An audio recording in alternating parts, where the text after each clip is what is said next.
비염은 정말 흔하게 보이는 질병이거든요. 비염이 우선 어떤 질환인지부터 좀 정리를 해주시죠. 네, 비염은 비강을 덮고 있는 점막의 염증성 질환을 말하는 것으로 코막힘, 콧물, 재채기, 후각소실, 후비르 등이 특징인 질환인데요. 네. 비염의 원인은 매우 다양하고 복합적으로 작용하여 발생하는 경우가 많기 때문에 네. 임상적인 양상에 따라서 급성비염, 만성비염, 위축성비염 등으로 나누기도 합니다. 네. 비염의 한 가지 종류인 만성비염 역시 매우 다양한 원인에 의해서 발생하고요. 크게 만성비염은 감염성 비염과 비감염성 비염으로 나눌 수 있습니다. 그럼 비염을 진단하는 기준은 정확히 어떻게 되나요? 네, 비염을 진단하는 일반적인 기준은 비강 내의 염증 반응을 확인하는 것이지만요. 네. 임상적으로는 그 기준이 명확하지가 않고 현실적으로 그 정확한 기준을 잡기가 어렵기 때문에 통상적으로는 코막힘이나 콧물, 재채기와 같은 발현되는 증상의 유무로 비염을 진단하게 되는데요. 네. 학문적으로는 급성비염, 만성비염, 알레르기성 비염, 혈관 운동성 비염, 비후성 비염 등과 같이 세부적으로 나눌 수가 있지만 일반적으로 만성비염이 있는 사람은 알레르기성 비염이나 혈관 운동성 비염을 함께 지니고 있으므로 임상적으로 나누어서 정확히 분류하기도 애매한 실정입니다. 네. 사실 비염 자체는 그렇게 치명적인 질환이라고 보기는 어려운데요. 네. 하지만 치료가 쉽지 않고 삶의 질을 현저하게 떨어뜨리는 질환이에요. 실제로 알레르기성 비염의 경우에는 대기 오염이나 식품 첨가물 사용의 증가, 그리고 도시화 등의 환경적인 변화로 인해 그 유병률이 점차 증가하고 있는 추세입니다. 네. 그리고 비염과 비슷한 증상을 가진 질환 중에 부비동염이라고도 부르는 축농증이 있는데요.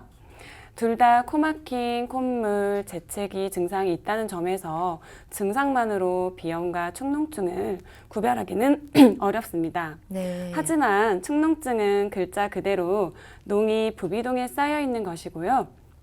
대개 감기가 오랫동안 낫지 않거나 알레르기성 비염이 오래돼서 염증 반응이 부비동까지 파급될 때 발생한다고 봅니다. 그 알레르기성 비염, 뭐 만성 비염, 비염의 종류도 되게 다양하더라고요. 네네. 맞아요. 네, 비염은 크게 만성비염과 알레르기성 비염, 혈관 운동성 비염, 비후성 비염 이렇게 크게 네 가지로 분류해 볼 수 있는데요. 네. 우선 만성비염이 있어요. 주로 코막힘이 주된 증상이고요. 좌우의 교대로 막히는 경우가 많으며 주로 오전에 코막힘과 콧물 증상이 가장 심한데요. 네. 오후가 되면서 완화되게 돼요. 그리고 콧물의 색깔은 사실 되게 맑지만 만약에 세균 감염이 있는 경우에는 황록색의 화농성 비루가 보이는 경우도 있습니다. 만성비염의 경우에는 지속적인 염증 반응으로 인해서 신경이 노출되면 발작적인 재채기를 할 때도 있습니다. 네네. 그럼 만성 비염이 처음부터 만성 비염이 아니라 이거는 좀 오래 지속됐을 때 만성적으로 변한다는 거죠? 네, 맞습니다. 그리고 두 번째로 흔하게 볼 수 있는 비염으로는 알레르기성 비염이 있어요. 네. 알레르기성 비염은 주변 환경과 알레르기를 유발하는 원인 항원에 노출이 되면서 발작적인 재채기를 연속적으로 하게 되고요. 네. 동시에 맑은 콧물이 흐르며 눈과 코의 가려움증이 이제 유발되고 또 코 속에 코막힘 증상이 있는 것이 대표적인 증상입니다. 때때로 전신적인 소양감이 동반될 때도 있고요. 증상이 지속되게 될 때는 합병증으로 중이염이나 부비동염, 인후두염 등이 동반될 수 있습니다. 소양감이라는 건 어떤 거죠? 가려움증을 말하는 거예요. 그래서 눈과 코의 가려움증 이외에도 몸에서 전체적으로 그런 소양감, 가려움증이 같이 유발될 수 있거든요. 네. 네네. 그리고 세 번째로는 혈관 운동성 비염을 들 수 있는데요. 네. 코 혈관이 이제 정상적인 운동에서 불안정 상태를 일으키는 알레르기 질환으로서 특히 심리적인 인자나 정서적인 요인, 이제 피로감 같은 것들과 밀접한 관련을 보입니다. 네. 코의 혈관 운동 상태의 불안정 상태로 코막힘 증상을 주로 호소하거나 또는 과도한 수양성 비루를 일으키는 증상으로 나눌 수가 있고요.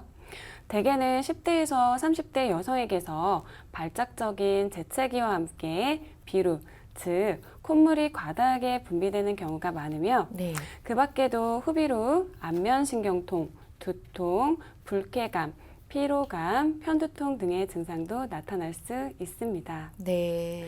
그리고 마지막으로 네 번째로는 비유성 비염이 있어요. 이 비유성 비염은요, 코막힘이 똑같이 주요 증상이고요. 콧물 및 후각 장애가 발생될 수도 있어요. 그리고 이 코막힘은 보통 좌우가 교대로 막히고요.